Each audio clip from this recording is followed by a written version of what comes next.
Hi welcome back to my channel. ఈరోజు కథ బ్రహ్మముడి 7వ భాగాన్ని వినీతాం. మేడం, సార్ నన్ను ఇక్కడ పెట్టారు మీకు కాపలాగా. మీకేమైనా కావాలని అనిపించినా నాకు చెప్పొచ్చు మేడం. మార్నింగ్ పని మనిషి వచ్చే వరకు నేను ఇక్కడే ఉంటాను.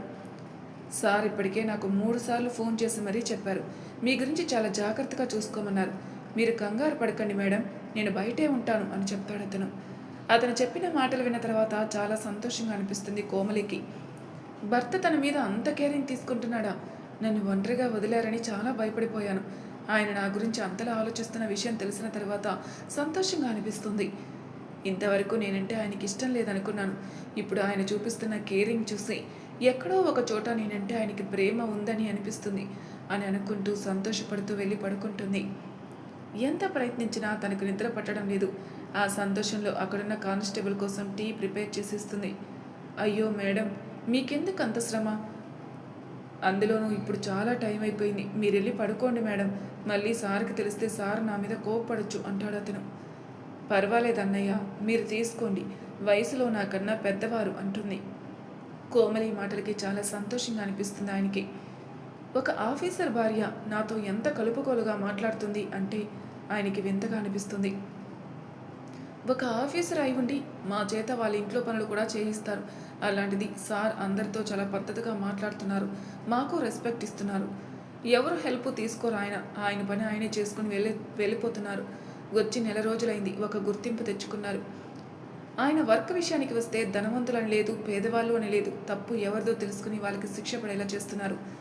ముందు సార్ ఎలా ఉండబోతున్నారో తెలియదు, కానీ ఇప్పుడు మాత్రం లంచాలు తీసుకోకుండా ఒక పర్ఫెక్ట్ పోలీస్ ఆఫీసర్గా ఉన్నారు.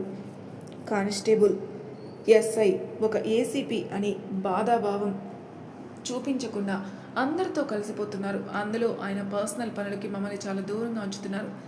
ఇలాంటి ఆఫీసర్ మాకు దొరికినందుకు చాలా సంతోషంగా ఉంది. ఇంతకు ముందు వచ్చిన పోలీస్ ఆఫీసర్ అందరూ వాళ్ళ ఇంట్లో పని వాళ్ళుగా మార్చేశారు మమ్మల్ని. మాకంటూ గుర్తింపు లేకుండా చేసేశారు. అలాంటిది సార్ మమ్మల్ని అలా చూసుకోవడం చాలా బాగా అనిపిస్తుంది. అలాగే మేడం కూడా చాలా మంచి వ్యక్తిలా ఉన్నారు.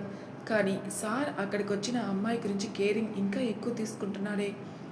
వాళ్ళ ఇంటికి వెళ్ళడం, ఆ కేసు ఎప్పుడూ ముగిసిపోయింది. ఆ కేసుని రీఓపెన్ చేశారు. మరి ఆమెకి సార్కి సంబంధం ఏంటి? సార్ అంతరాత్రి వేళ ఆమెతో ఉండడం ఏంటో అంత మంచి వ్యక్తిలా అనిపిస్తున్నారు. మళ్ళీ ఆయనకి మేడంకి మధ్యలో ఈ అమ్మాయి ఎందుకు వచ్చిందో నిజం తెలుసుకోకుండా నేను ఆయన్ని తప్పు పట్టడం మంచిది కాదు. కానీ నాకెందుకో ఆవిడ్ని చూస్తే సార్ భార్యని చూసినంత మంచితనం కనిపించడం లేదు అని అనుకుంటాడు. కానిస్టేబుల్ టీ తాగుతూ ఆలోచిస్తూ ఉంటాడు. తను ఎన్నో ప్రయత్నాలు చేస్తుంది, తనకి దగ్గర కావాలనుకుంటుంది. కానీ మోక్షిత్ తనని చాలా దూరంగా ఉంచుతున్నాడు.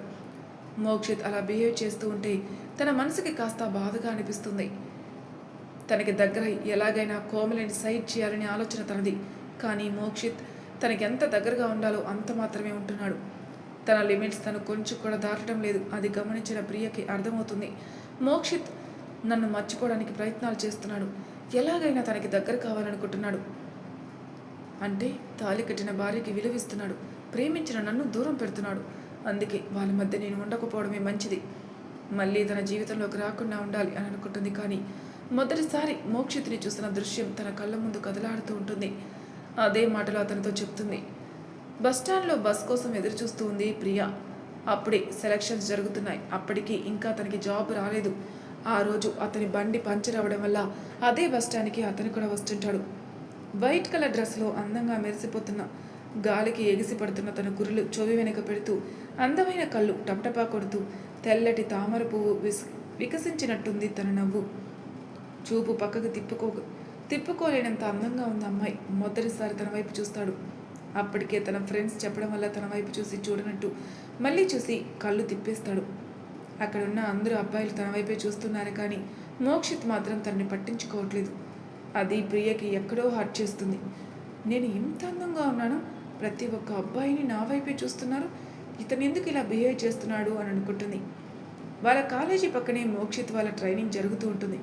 అలా సేమ్ ఇద్దరు ఒకే టయానికి వెళ్ళడం, తిరిగి అదే బస్సులో రావడం, తన బండి రిపేర్ అయ్యేంత వరకు అదే బస్సులో వచ్చేవాడు. తర్వాత అతను బైక్లో వెళ్ళడం మొదలుపెట్టాడు. ప్రియ మాత్రం అతనికి ఫ్లాట్ అయిపోతుంది. కండలు తిరిగిన శరీరం, ఏ అమ్మాయి చూసినా కళ్ళు తిప్పుకోలేని అందం అతనిది. నవ్వుతుంటే పడే సొట్టలు, ఆ డింపుల్స్ చూసి అతని మాయలో పడిపోతుందేమో అని అంత అందంగా ఉంది. అతను నవ్వు, కర్లీ హెయిర్, దుమ్ము పట్టకుండా కంటికి పెట్టుకునే స్పెట్స్ ఇంకా ఆకర్షణీయంగా ఉంటుంది. అమ్మాయిల గుండెల్లో గుణపాలు దింపుతున్నట్టు ఉంది అతని లుక్కు.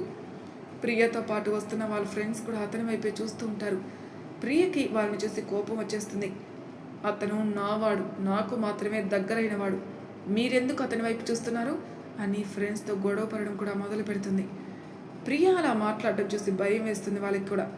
పోనీలేవే, అంతమంది అబ్బాయిలు తన చుట్టూ తిరుగుతుంటే అది ఎవరిని పట్టించుకోకుండా మోక్షిత్ వెనక తిరుగుతుందంటే తనని ప్రేమిస్తుంది. అలాంటప్పుడు మనం సైడ్ అయిపోవడం బెటర్ కదా అని అనుకుంటారు వాళ్ళ ఫ్రెండ్స్ కూడా. అలా తనకి హెల్ప్ చేయడం మొదలు పెడతారు వాళ్ళు కూడా. ఏంటిరా, ఆ అప్సరస చుట్టూ 2 ఏళ్ళ నుంచి తిరుగుతున్నాను నేను, అసలు నన్ను పట్టించుకోవడమే లేదు, కానీ నిన్ను మాత్రం రోజు చూస్తూ ఉంటుంది. నీకోసమే ఇక్కడికి వస్తుందేమో అనిపిస్తుందిరా. ఆ క్యాంటీన్లో కూర్చుంటుంది, ఆర్డర్ చేసినవన్నీ తినకపోయినా చూపు మాత్రం నీ వైపే ఉంటుంది. అంతలా ఏం చేసావురా? తను పదే పదే నిన్ను చూస్తుంది, నువ్వు మాత్రం తన వైపు చూడడం లేదు అని అంటాడు మోక్షిత్ ఫ్రెండ్. అమ్మాయిలతో ఎలా బిహేవ్ చేయాలో కూడా తెలియదు మీకు. మనం వాళ్ళ వైపు సొల్లు కార్చుకుంటూ చూస్తే ఒక్క అమ్మాయి కూడా మన వైపు చూడదు. మన క్యారెక్టర్ని డిసైడ్ చేసేస్తారు వాళ్ళు. అలా మనల్ని వాడుకుంటారు అంతే. అంతమంది చూసే అమ్మాయి ఒక అబ్బాయి చూడకపోయినా తన మనసు హర్ట్ అవుతుంది. అదే నేను చేశాను. అంటే ఆ అమ్మాయి నీకు ఇష్టం లేదరా అనుకున్నాను. అంటే తనంటే నీకు ఇష్టమా అంటాడు. అలాంటి అందమైన అమ్మాయి ఇష్టం లేకుండా ఎలా ఉంటుందో చెప్పు. ఆ బస్టాండ్లో చూసినప్పుడే తనంటే ఇంప్రెస్ మొదలైంది. కానీ మీరు సొల్లు కార్చుకుంటూ తన వైపు చూడడం చూశాను. ఇక మీకు నాకు తేడా ఏముంది చెప్పు. నన్ను కూడా మీతో పాటు లెక్క వేస్తుంది. అందుకే నేను తన వైపు చూడనట్టు బిహేవ్ చేశాను కాబట్టే తన హర్ట్ అయింది. ఇంతమంది నన్ను చూస్తున్నారు, అతను ఎందుకు చూడట్లేదని, అందువల్ల నా వైపే చూస్తుంది, నన్ను ఇష్టపడుతుంది అని అంటాడు మోక్షిత్. నీకు తెలివి లేదనుకున్నాన్రా. నీకున్న తెలివికి మేమెందుకు పనికిరామని ఇప్పుడే డిసైడ్ అయ్యాం. మరి ఇంకెందుకు ఆలస్యం? నీ మనసులో మాట తనతో చెప్పొచ్చు కదా. వెయిట్ రా బావా, ఎందుకంత టెన్షన్? తనే నాతో మాట్లాడడానికి ప్రయత్నిస్తుంది. అలా తనే నాకు ప్రపోజ్ చేయాలా? అంతవరకు ఎదురు చూస్తూ ఉంటాను, తను పడే పాటలు గమనిస్తూ ఉంటాను అని నవ్వుతూ చెప్తాడు మోక్షిత్. ఈ ఇన్ఫర్మేషన్ చాలు, నేను కూడా ఏదో ఒక అమ్మాయిని పడేయడానికి ట్రై చేస్తాను అని అంటాడు అతని ఫ్రెండ్. ఎలాగైనా అతనితో మాట్లాడాలని ఎదురు చూస్తూ ఉంటుంది ప్రియా. ఎప్పుడు చూసినా 2-3తో ఒక గ్రూపుగా ఉంటాడు. సింగిల్గా ఎప్పుడైనా ఉంటేనే కదా అతనితో మాట్లాడడానికి అని అనుకుంటుంది మనసులో. అలా ఒకరోజు క్యాంటీన్ నుంచి బయటికి వస్తున్న సమయంలో బండి మీద కూర్చొని ఫోన్ చూసుకుంటూ ఉంటాడు మోక్షిత్. అబ్బా, ఎన్నాళ్ళకి ఒంటరిగా కనిపించాడు, ఎలాగైనా మాట్లాడాలి అని ముందుకెళ్తుంది. తను వస్తున్నది గమనిస్తూనే ఉంటాడు. మోక్షిత్ ఏం మాట్లాడుతుందో అని అనుకుంటాడు మనసులో. ఎక్స్క్యూజ్ మీ అని అంటుంది. ఏంటండి అంటాడు మోక్షిత్ ఏమీ తెలియనట్టు. మీరు ట్రైనింగ్ చేసేటప్పుడు చూస్తూ ఉంటాను, చాలా హార్డ్ వర్క్ చేస్తారు. మీరు తప్పకుండా మీకు జాబ్ వచ్చేలా ఉంది, ఎందుకంటే మీ హార్డ్ వర్క్ అలా ఉంది అని చెప్తుంది. థ్యాంక్ యూ అని అంటాడు. ఇక తనతో ఏం మాట్లాడదు, ఇది చెప్పడానికే వచ్చిందా, అందుకోసం నేను ఒంటరిగా కూర్చున్నానా అనుకుంటాడు మనసులో. ఇఫ్ యూ డోంట్ మైండ్ నాతో 1 కప్ ఆఫ్ కాఫీ అని అడుగుతుంది తను. అంటే నాకు వర్క్ ఉంది అని అంటాడు. వర్క్ ఎప్పుడు ఉంటుంది కదా అండి, ప్లీజ్ అని తన రిక్వెస్ట్గా పిలుస్తుంది. ఓకే పదండి అని అంటాడు. అలా తనతో పాటు కాఫీ తాగుతూ తన్ని తాను పరిచయం చేసుకుంటుంది. అవునా, మీరు ఇదే కాలేజీలో ఉంటారా? ఏంటి రోజు క్యాంటీన్కి వస్తారా? నేను ఎప్పుడు చూడలేదే అని చెప్తాడు. అవును, మీరు ఎక్కడ చూస్తారు నన్ను? నువ్వు చూసే ఉంటే ఈ పాటికి నీ చుట్టూ నేనెందుకు తిరుగుతాను అని మనసులో అనుకుంటుంది ప్రియా.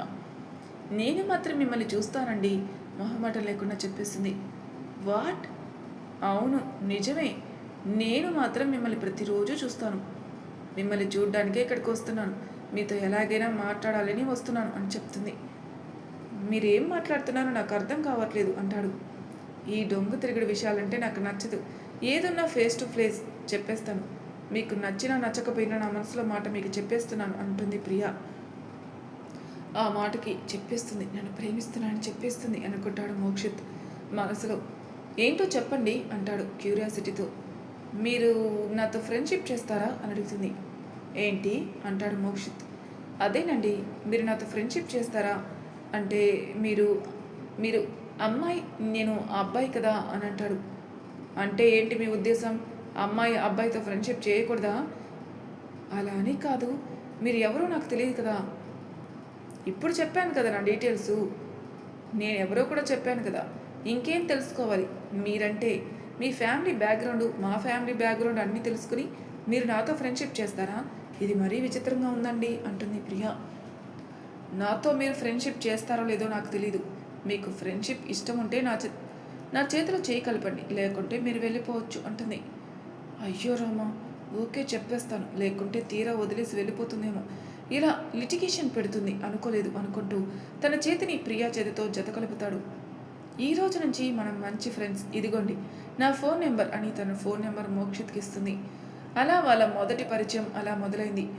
రోజు ఫోన్ కాల్స్ మాట్లాడుకుంటూ, క్యాంటీన్లో కలుసుకుంటూ, ఒకరినొకరు అర్థం చేసుకుంటూ, ఎన్నో కబుర్లు చెప్పుకుంటూ ఇలా కాలం వెలదీస్తూ ఉంటారు. తన మనసులో మాట తను చెప్తుందని మోక్షిత్ మనసులో నన్ను ప్రేమిస్తున్నాడని ఎప్పటికైనా అతనే చెప్తాడని ప్రియా ఇలా అనుకుంటూ 1 year గడిచిపోతుంది. అప్పుడు సెలక్షన్స్కి టైం కాబట్టి ప్రియాకి దూరంగా వెళ్లాల్సి వచ్చింది 2 months. అలాగే పోస్టింగ్ హైదరాబాద్కి రావడం విచిత్రం. ఇన్ని రోజులు ప్రియాతో ఫోన్ మాట్లాడలేదు తను. హైదరాబాద్కి వస్తున్న విషయం కూడా ప్రియాకి తెలియదు. తను సర్ప్రైజ్ చేద్దామనుకున్నాడు. అలా హైదరాబాద్కి వచ్చిన తర్వాత తన్ని కలవడానికి అదే క్యాంటీన్లో ఎదురు చూస్తూ ఉంటాడు. ప్రతిరోజు క్యాంటీన్కి వచ్చి వెళ్తూ ఉంటుంది ప్రియా. ఎప్పటికైనా మోక్షిత్ వస్తాడు కదా, నన్నెందుకు దూరం పెట్టాడు అని ఆలోచిస్తూ ఆ రోజు కూడా క్యాంటీన్కి వస్తుంది. అక్కడ కూర్చొని మోక్షిత్ని చూస్తే పరిగెడుతూ అతని మధ్యకి వెళ్తుంది. తను పరిగెత్తు రావడం చూసి మోక్షిత్ కూడా పైకి లేచి నిలబడతాడు. తన దగ్గరికి వెళ్ళి తనని గట్టిగా హాగ్ చేసుకుంటుంది. ఏంటి మోక్షిత్, 2 months నాతో మాట్లాడకుండా ఎలా ఉన్నావు? నేనైతే 2 నిమిషాలు కూడా నీతో మాట్లాడకుండా ఉండలేను. అలాంటిది నన్ను దూరం పెట్టాలనే ఉద్దేశంతో నాతో మాట్లాడకుండా ఉన్నావా అని అడుగుతుంది. లేదు ప్రియా, అలాంటిదేమీ లేదు.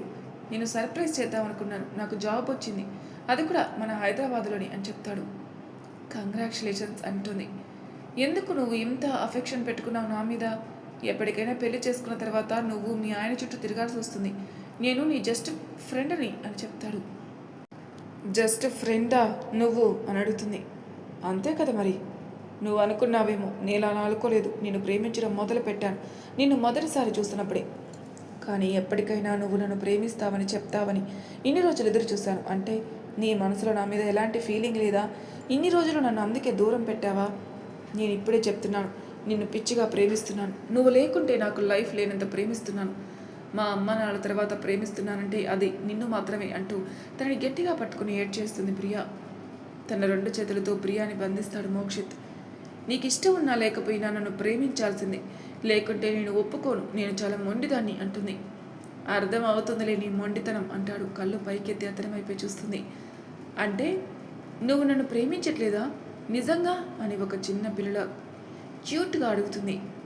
తను అడుగున విధానం చూసి ముచ్చటేస్తుంది అతనికి. నిన్ను నేను ప్రేమిస్తున్నాను, బట్ నీ మనసులో నేనున్నాను లేను అని నాకు తెలియదు కదా, అందుకే నా ప్రేమ విషయం నీకు చెప్పలేదు అంటాడు. దొంగ, నన్ను ప్రేమిస్తూ కూడా ప్రేమించాను అని చెప్పలేదు కదా, నా నోటి నుండి వచ్చేలా చేసావు అంటుంది. ఎవరు చెప్తే ఏముంది చెప్పు, మనిద్దరికి నువ్వంటే నాకు, నేనంటే నీకు ఇష్టం ఉన్నప్పుడు మనిద్దరం కలిసి ఉండాలి, అంతేకాని ఇందులో అహాన్ని పక్కన పెట్టాలి. అహం అంటే ఆ జీవిత కలకాలం కలిసి ఉండదు ప్రియా. మనిద్దరి మధ్యలో ప్రేమ మాత్రమే ఉండాలి, అది కూడా జీవితాంతం మనిద్దరం కలిసి ఉండేలా. మధ్యలోకి ఎవరూ రాకూడదు అంటూ తను ఇంకా గట్టిగా పట్టుకుంటాడు మోక్షిత్. ఆ క్షణాలను గుర్తు చేసుకుంటుంది ప్రియ. తెలియకుండానే మోక్షిత్ కళ్ళ వెంట కన్నీళ్లు. అది గమనించిన ప్రియ అతని వైపు చూస్తూ అతని కళ్ళ మీద కిస్ చేస్తుంది. ఆ క్షణాలు మర్చిపోవాలన్నా మర్చిపోలేను ప్రియ. నీతో 2 నెలలు ఫోన్ మాట్లాడుకుంటే ఎంత నరకం అనుభవించాలో నాకే తెలుసు. కానీ నీ మనసులో మాట బయటికి రావాలని మాత్రమే నీకు దూరంగా ఉన్నాను. కానీ ఆ తర్వాత మనం ఒకరిని విడిచి ఒక్క క్షణం కూడా ఉండలేదు. ఎంతో సంతోషంగా గడిపాం. కానీ విధిరాత మన జీవితాన్ని తారుమారు చేసింది అని చెప్తాడు మోక్షిత్. నువ్వు అలా అనుకుంటున్న ఆ విధిరాతని మార్చే శక్తి మన చేతిలో కూడా ఉంది. ఒకసారి ఆలోచించి చూడు మోక్షిత్ అంటూ తన గుండెల మీద ఒదిగిపోయి మరీ చెప్తుంది. అంటే ఏంటి ప్రియ నీ ఉద్దేశం? నా ఉద్దేశం అని కాదు, ఆ అమ్మాయి అంటే నీకు ఇష్టం లేదు. అలాంటప్పుడు ఇష్టం లేకుండా ఆ అమ్మాయితో నువ్వు కలిసి ఉండాలంటే కష్టమే కదా. అలా అని మనసు చంపుకొని తనతో కాపురం చేయలేవు కదా మోక్షిత్. తనకి నచ్చ చెప్పు, 1 year తర్వాత తనకి డైవర్స్ ఇచ్చేసే, మనం ఇద్దరం కలిసి సంతోషంగా జీవించవచ్చు అని చెప్తుంది ప్రియా. అది నీకు ఇష్టం ఉంటే మాత్రమే, నిన్ను ఏ విషయంలో బలవంతం పెట్టను అంటుంది. నాకు కొంచెం సమయం కావాలి ఆలోచించుకోవడానికి. తన మనసులో ఏముందో కూడా తెలుసుకోవాలి. నువ్వు బెంగళూరుకి వెళ్ళి వచ్చే లోపల ఒక మంచి డెసిషన్ తీసుకుంటాను, మన జీవితాలు సంతోషంగా ఉండేలా అని చెప్తాడు మోక్షిత్. అంటే మోక్షిత్ మనసు మారుతుంది, నేనంటే ఇష్టం కాబట్టి ఎలాగైనా ఆ అమ్మాయికి డైవర్స్ ఇచ్చేస్తాడు అని అనుకుంటుంది ప్రియ. మరి ప్రియకి దగ్గర కావడానికి మోక్షిత్ కోమలికి విడాకులు ఇస్తాడా? ఆ విడాకులు ఇవ్వడానికి కోమలి ఒప్పుకుంటుందా? చూద్దాం నెక్స్ట్ ఎపిసోడ్లో ఏం జరగబోతుంది. అంతవరకు నా ఛానల్ సబ్స్క్రైబ్ చేయని వాళ్ళు ప్లీజ్ సబ్స్క్రైబ్ చేసుకోండి. Thank you for listening.